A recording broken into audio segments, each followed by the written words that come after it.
Students, कवि परिचय की श्रृंखला में आज ये नया वीडियो आपके लिए प्रस्तुत है।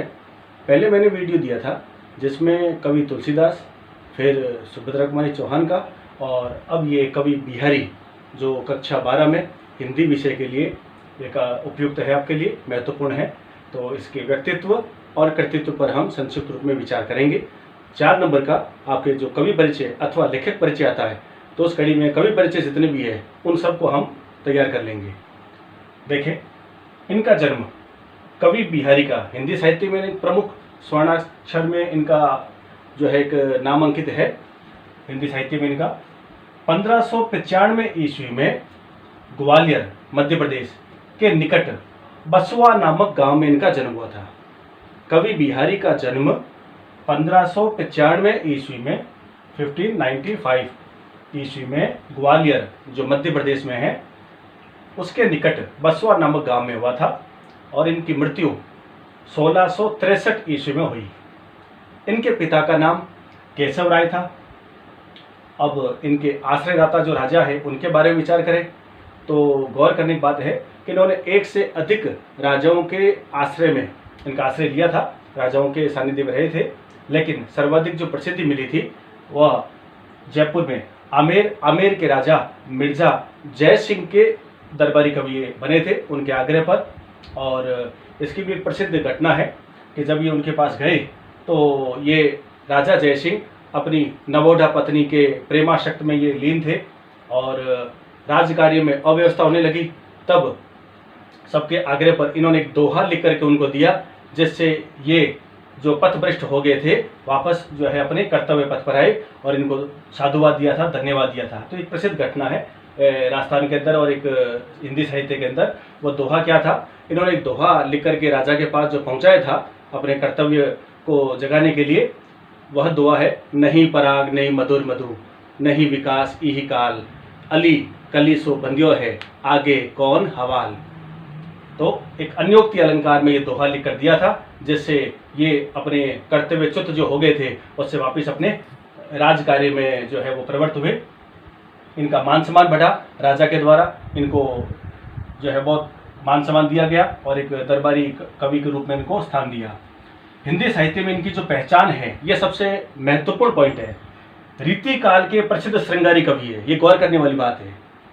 कवि बिहारी का जो स्थान है हिंदी साहित्य के अंदर किस रूप में जाने जाते हैं, रीति काल के प्रसिद्ध श्रृंगारी कवि है ये ध्यान रखें, क्योंकि श्रृंगार रस से युक्त, माधुर्य गुण से युक्त इन्होंने एक से बढ़कर एक दोहे लिखे। इसके अंदर और भक्ति, नीति, प्रकृति चित्रण, ज्योतिष आदि विषयों पर भी इन्होंने उत्कृष्ट एक से बढ़कर एक दोहे लिखे थे। तो विविधता है, इनकी कलम किसी एक विषय पर न चल करके और विविधता में चली है।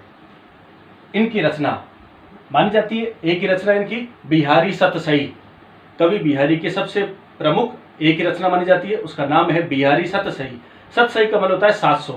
तो इन्होंने 713 दोहे लिखे, ऐसा माना जाता है। इन्होंने 700 से अधिक अर्थात 713 दोहे लिखे थे, जो एक से बढ़कर एक है, जो भक्ति, नीति, प्रकृति चित्रण, ज्योतिष, श्रृंगार इससे संबंधित है। अब संप्रदाय की बात करें तो कवि बिहारी निम्बार्क संप्रदाय में दीक्षित हुए थे।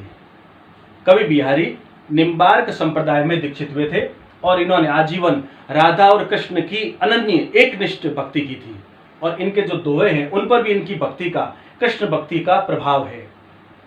काव्य शैली, इनकी काव्य शैली को मुख्य रूप से 2 भागों में बांटते हैं।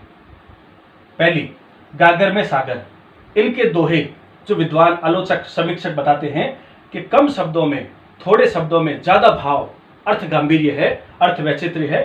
तो गागर में सागर, गढ़े में सागर होता है, वैसे थोड़े में बहुत कुछ कहते हैं ये। दूसरा, यानी भावों में गहराई होती है। और दूसरा है मुक्तक शैली, किसी एक विचारधारा या किसी एक कहानी से बंधे हुए नहीं है।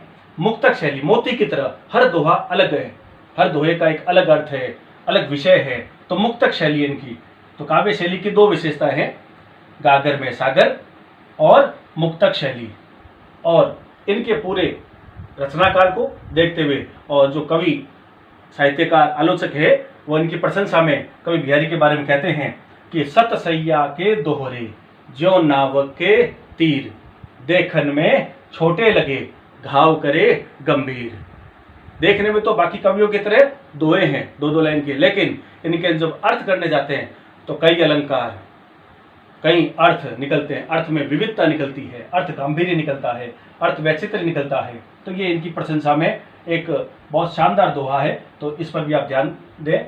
फिर काव्य की विशेषता में देखें तो ये इस पर एक प्रश्न बनता है, खुद ही अपने आप में लाइन। उक्ति वैचित्र्य, ये उनके काव्य की विशेषता।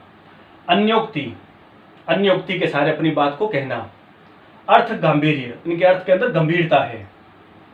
अर्थ विस्तार, बहुत गूढ़ अर्थ, अर्थ में विस्तार, आगे सागे मोती की तरह सागर से मोती निकालते वैसे कई अनेक अर्थ निकलते हैं।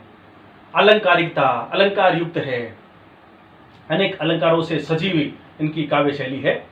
और कल्पना की समाहार शक्ति है, बहुत कवि कल्पना करता है, बिना कल्पना काव्य का सृजन संभव नहीं, तो बहुत शानदार कल्पना की है। और ये इनके काव्य की विशेषता के रूप में इनके जो दोहे हैं, दोहा शैली है इनकी, छंद जो है छंद दोहा, और भाषा है ब्रज।